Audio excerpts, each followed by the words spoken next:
Good afternoon, ma'am. I'm Miss Angela, receptionist. How may I help you? I would like to check out, please.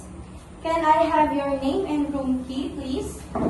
My name is Angel French Martinez. Thank you, ma'am. Please excuse me for a moment, ma'am. I'll go ahead and prepare your bill. Okay, thank you.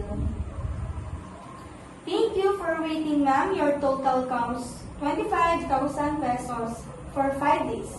Since you have an advance payment during your reservation, your total charges is only 20,000 pesos.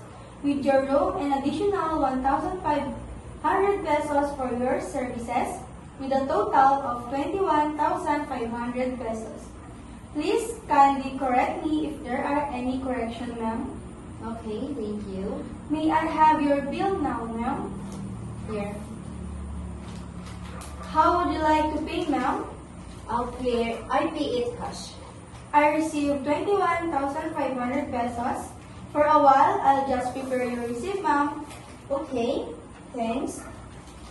Here is your receipt, ma'am. You are all set. Okay, thank you so much. You're welcome, ma'am. By the way, ma'am, before you head out, we have just a few services we offer that might be useful before you go.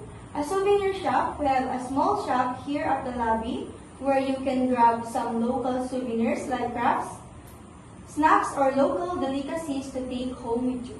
Nice, thank you. By the way, ma'am, if you need a ride to the airport, we offer shuttle service to make your trip easier.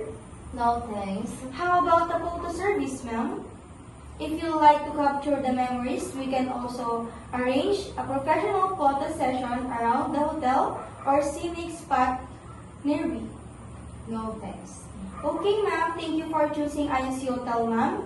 Angel, we are hoping to meet and serve you again. Have a great day and have a safe trip, ma'am. Thank you so much.